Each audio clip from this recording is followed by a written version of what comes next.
Halo semuanya, hari ini kita akan belajar tentang vitamin dan mineral. Sebelum itu, perkenalkan, saya Ing Najwa Farmtadani dengan NIM 25030204123, kelas PBD 2025, mata kuliah Biokimia. Pertama-tama, mari kita cari tahu apa itu vitamin. Jadi, vitamin adalah senyawa organik mikronutrien yang dibutuhkan tubuh dalam jumlah yang sangat kecil, miligram atau bahkan mikrogram. Nah, walaupun jumlahnya sangat kecil, tetapi vitamin sangat penting untuk fungsi tubuh, baik itu pertumbuhan, perkembangan, membantu berbagai proses metabolisme seperti energi, daya tahan tubuh, perbaikan sel, bahkan sampai menjadi katalisator. Katalisator sendiri adalah zat yang mempercepat suatu reaksi tanpa ikut bereaksi secara permanen. Contohnya adalah vitamin B, yakni berperan penting sebagai koenzim untuk mengubah makanan, karbohidrat, lemak, ataupun protein menjadi energi yang dibutuhkan oleh tubuh. Selanjutnya kita akan belajar tentang klasifikasi vitamin. Berdasarkan kelarutannya, vitamin dibagi menjadi dua kelompok utama, yakni yang larut dalam air dan vitamin yang larut dalam lemak. Vitamin yang larut dalam air mencakup vitamin B kompleks dan vitamin C. Vitamin B kompleks terdiri dari tiamin atau B1, riboflavin atau B2, asam petotenat atau B5, niacin atau asam nikotinat, peridoksin atau B6, biotin, kobalamin, dan asam folat. Kelompok yang kedua adalah vitamin yang larut dalam lemak.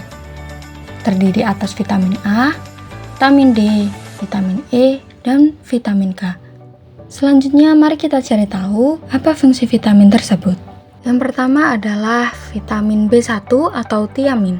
Vitamin ini adalah nutrisi penting yang membantu tubuh untuk mengubah makanan menjadi energi atau metabolisme energi melalui dekarboksilasi oksidatif asam alfa keto dan reaksi transketolasa.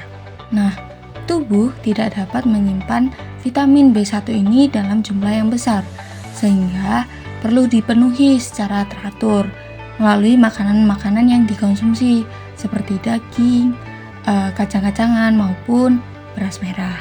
Fungsi tiamin sendiri sangat banyak, seperti pelindung mata dari resiko katarak, pencegahan penyakit serius seperti jantung, penyakit syaraf, dan yang lainnya.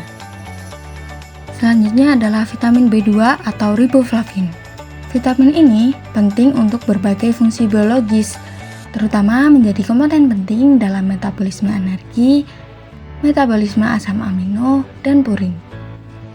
Nah, riboflavin ini adalah nutrisi mikro yang tidak dapat diproduksi sendiri oleh tubuh dalam jumlah yang cukup, sehingga harus dipenuhi dari makanan atau suplemen.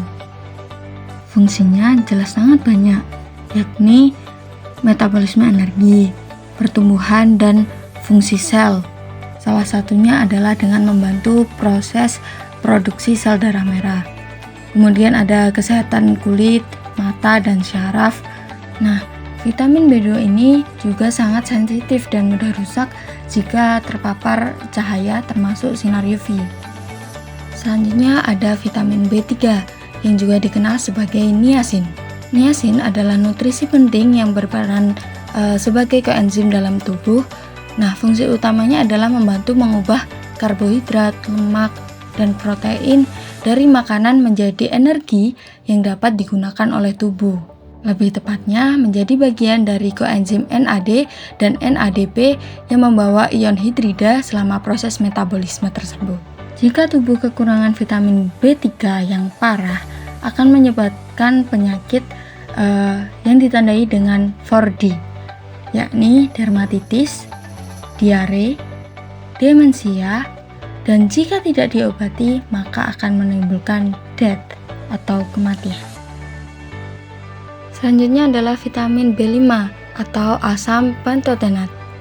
Vitamin ini memiliki fungsi utama yakni menjadi komponen koenzim A yang membawa gugus asil yang sangat penting untuk pembentukan asetil-CoA dan transportasi ke mitokondria.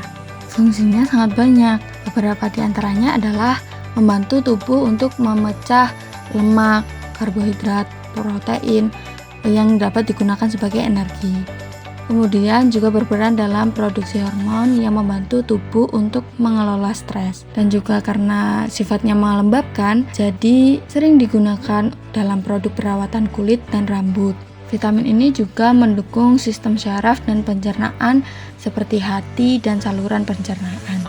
Selanjutnya adalah vitamin B6 atau peridoksin yang fungsi utamanya menjadi gugus prostetik bagi enzim-enzim yang mengelola asam amino. Vitamin ini sangat krusial untuk berbagai fungsi tubuh, seperti membantu tubuh untuk menggunakan dan menyimpan energi dari protein dan karbohidrat.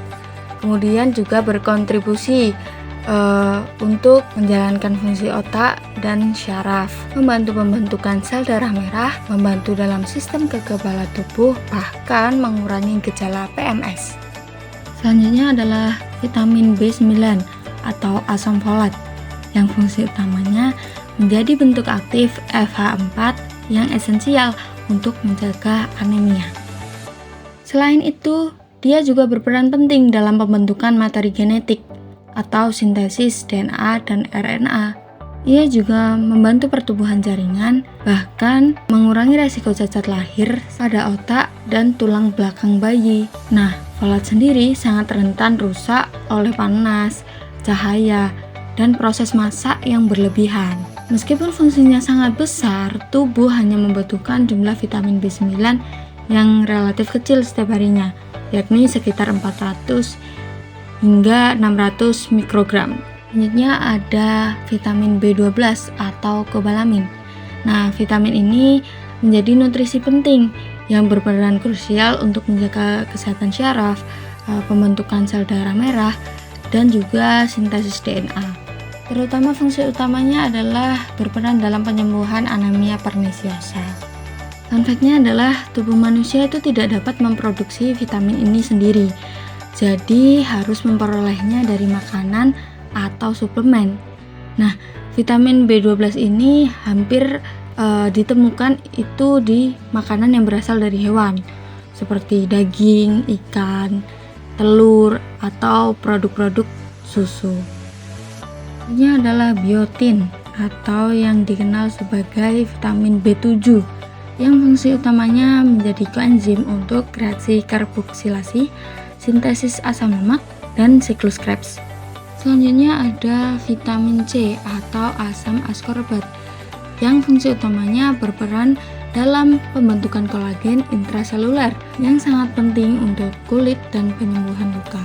Nah, tubuh manusia juga tidak dapat memproduksi vitamin C secara mandiri, sehingga butuh asupan dari makanan atau suplemen. Sumber alami vitamin C meliputi berbagai buah-buahan dan sayuran seperti jambu biji, jeruk, stroberi, brokoli, hingga cabai. Asam askorbat juga sangat rentan terhadap panas dan cahaya, sehingga butuh metode memasak yang cepat. Baik, selanjutnya kita akan belajar tentang vitamin A atau retinoid yang sangat penting untuk kesehatan penglihatan, reproduksi, pertumbuhan sel, serta menjaga kesehatan sekresi mukus. Nah, teman-teman bisa dapat vitamin A baik dari sumber hewani seperti hati, ikan, dan telur, ataupun dari sumber nabati seperti wortel dan sayuran hijau lainnya. Selanjutnya ada vitamin D yang dapat diproduksi sendiri oleh tubuh manusia saat kulit terpapar sinar matahari. Fungsi utamanya adalah menaikkan penyerapan kalsium dan fosfor di usus, kemudian memperkuat efek hormon paratiroid, dan penting untuk pertumbuhan tulang dan gigi. Selain itu, vitamin D juga mendukung fungsi sistem kekebalan tubuh, membantu mengendalikan peradangan, serta terlibat dalam proses perbaikan jaringan yang rusak. Selanjutnya adalah vitamin E atau tocopherol. Vitamin ini bertindak sebagai antioksidan utama untuk lemak, serta membantu respirasi sel dan memelihara massa otot, hati, juga sel darah merah. Selain itu, vitamin ini juga dapat melindungi sel dari kerusakan yang disebabkan oleh molekul berbahaya yang biasa disebut radikal bebas. Vitamin K adalah nutrisi penting yang terkenal karena peran utamanya, yakni untuk sintesis enzim berbentuk protombin di hati atau proses pembekuan darah. Dan vitamin K juga merupakan komponen dalam rantai respirasi sel. Selanjutnya kita akan belajar tentang mineral. Secara biokimia, mineral adalah unsur-unsur anorganik yang dibutuhkan oleh tubuh makhluk hidup dalam jumlah tertentu untuk menjaga berbagai fungsi seperti fisiologis maupun metabolisme. Mineral sendiri dibagi menjadi dua unsur, yakni unsur utama dan unsur kelumit atau trace element. Kita akan mempelajari unsur utamanya terlebih dahulu. Yang pertama ada kalsium, yang merupakan kation mineral paling melimpah dalam tubuh manusia yang berfungsi sebagai pembentukan matriks tulang dan gigi, pembekuan darah, serta membantu aktivitas otot rangka dan jantung. Nah, teman-teman bisa menemukan kalsium pada susu, keju, biji serealia, dan sayuran. Selanjutnya adalah fosfor, yang tidak kalah penting dalam tubuh manusia, yang berperan sebagai komponen asam nukleat, sistem energi ATP dan ADP, pembelahan inti sel, juga bekerja sama dengan kalsium untuk mengeraskan tulang. Selanjutnya adalah magnesium. Ia adalah mineral penting yang fungsi utamanya untuk membantu enzim menjalankan reaksi biokimia secara efektif. Nah, beberapa di antaranya adalah proses glikolisis, reaksi yang melibatkan ATP, juga membantu kontraksi dari otot. Magnesium juga berperan dalam pengaturan detak jantung, dengan membantu menjaga detak jantung agar tetap stabil, juga mengontrol tekanan darah. Selanjutnya adalah natrium dan kalium, yang merupakan mineral elektrolit yang bekerja sama untuk mengatur keseimbangan air, elektrolit, dan asam basa tubuh. Natrium sendiri merupakan kation utama dalam cairan di luar sel atau ekstraseluler. Peran utamanya adalah mengatur volume cairan tubuh dan tekanan darah dengan menarik air, serta terlibat dalam pengangkutan gula dan asam amino ke dalam sel. Sedangkan kalium merupakan kation utama dalam cairan di dalam sel atau intraseluler.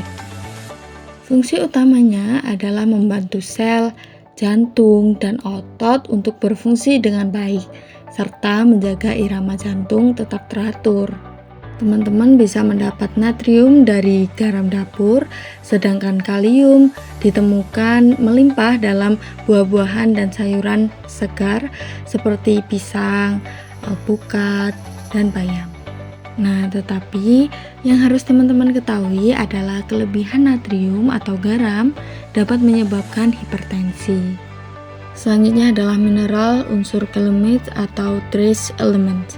Yang pertama adalah besi, yakni mikronutrien yang memainkan peran sebagai proses biologis, terutama sebagai komponen kunci dalam protein dan enzim yang terlibat dalam transportasi oksigen dan metabolisme energi. Besi adalah komponen dari hemoglobin yang bertanggung jawab untuk mengikat dan mengangkut oksigen dari paru-paru ke seluruh jaringan tubuh untuk pernafasan sel. Selanjutnya adalah tembaga, yang berfungsi sebagai kofaktor untuk banyak enzim yang terlibat dalam berbagai proses metabolisme. Fungsi utamanya adalah untuk sintesis protein heme untuk pembentukan hemoglobin dan perkembangan jaringan ikat serta jaringan darah. Dalam hal ini, tembaga berperan dalam pematangan kolagen dan elastin, yakni komponen penting untuk kesehatan tulang, pembuluh darah, dan jaringan ikat lainnya. Selanjutnya adalah yodium, yang berfungsi sebagai komponen utama dalam sintesis hormon tiroid atau tiroksin, yang dimana hormon ini sangat penting dalam mengatur metabolisme tubuh, sintesis protein, dan aktivitas enzimatik, serta memastikan pertumbuhan dan perkembangan fisik dan mental yang normal. Yodium tergolong sebagai zat gizi mikro yang jumlah totalnya dalam tubuh manusia dewasa hanya sekitar 15-23 mg. Tetapi jika kekurangan dapat menyebabkan gangguan yang serius seperti penyakit gondok dan kretinisme atau kekerdilan pada anak jika ibu hamil kekurangan yodium. Selanjutnya adalah fluorida, yakni anion anorganik dari unsur fluorin yang berperan penting sebagai mikronutrien dalam pembentukan dan pemeliharaan struktur gigi dan tulang yang kuat. Fungsi utamanya adalah menguatkan gigi, mencegah karies atau lubang gigi, dan membantu pertumbuhan tulang. Selanjutnya adalah seng, yang merupakan mineral mikroesensial yang berfungsi penting untuk kesehatan kelenjar prostat, sel sperma, dan kesehatan mata. Selain itu, seng juga terlibat dalam berbagai proses vital seperti metabolisme, fungsi kekebalan tubuh, sintesis DNA, dan penyembuhan luka. Di sisi lain, seng sangat penting untuk fungsi normal indera penciuman dan perasa. Jika kekurangan seng dapat menyebabkan penurunan kemampuan mengecap rasa atau mencium bau. Selanjutnya adalah kobalt, yang merupakan mineral penting sebagai komponen vital dari vitamin B12 atau kobalamin. Kobalt ini diperlukan untuk berbagai fungsi biologis dalam tubuh manusia dan juga organisme lainnya, seperti pembentukan sel darah merah, kemudian membantu menjaga kesehatan sistem syaraf dan fungsi otak secara optimal, juga sebagai kofaktor enzim. Nah, pada tumbuhan atau bakteri, kobalt sangat penting untuk berfungsinya bakteri pengikat nitrogen. Selanjutnya adalah selenium, yakni mikronutrisi yang dibutuhkan tubuh dalam jumlah yang sangat kecil yang berfungsi sebagai komponen utama dari berbagai protein penting, misalnya enzim antioksidan yaitu glutathione peroksidase. Selenium juga terlibat dalam fungsi kelenjar tiroid dan metabolisme hormon tiroid. Ia juga ikut mengatur fungsi imun dan melindungi sel-sel imun dari kerusakan oksidatif. Meskipun penting, tubuh manusia hanya membutuhkan sekitar 55 mikrogram selenium per hari. Selenium bisa menjadi racun atau toksik jika dikonsumsi berlebihan. Selanjutnya adalah molybdenum. Ia merupakan kofaktor penting untuk beberapa enzim yang mengkatalis reaksi metabolisme dalam tubuh manusia. Molybdenum merupakan bagian dari gugus prostetik enzim xantin oksidase dan aldehida oksidase yang berperan dalam metabolisme purin atau bahan penyusun DNA dan pembentukan asam urat, serta membantu memecahkan aldehida. Fungsi lainnya adalah untuk mendetoksifikasi sulfit, juga mengurangi ion nitrat yang menjadi nitrit pada tumbuhan dan bakteri. Dan yang terakhir, unsur-unsur lainnya yakni seperti timah, nikel, vanadium, kromium, dan silikon sangat berperan dalam pertumbuhan tulang dan pemeliharaan jaringan penghubung. Bersama-sama kita telah belajar tentang vitamin dan mineral. Banyak sekali fungsinya yang sangat berpengaruh pada tubuh kita. Hal ini menunjukkan pentingnya keseimbangan nutrisi dalam biokimia tubuh. Jadi, jangan lupa ya, makan makanan yang bergizi. Terima kasih dan see you next time.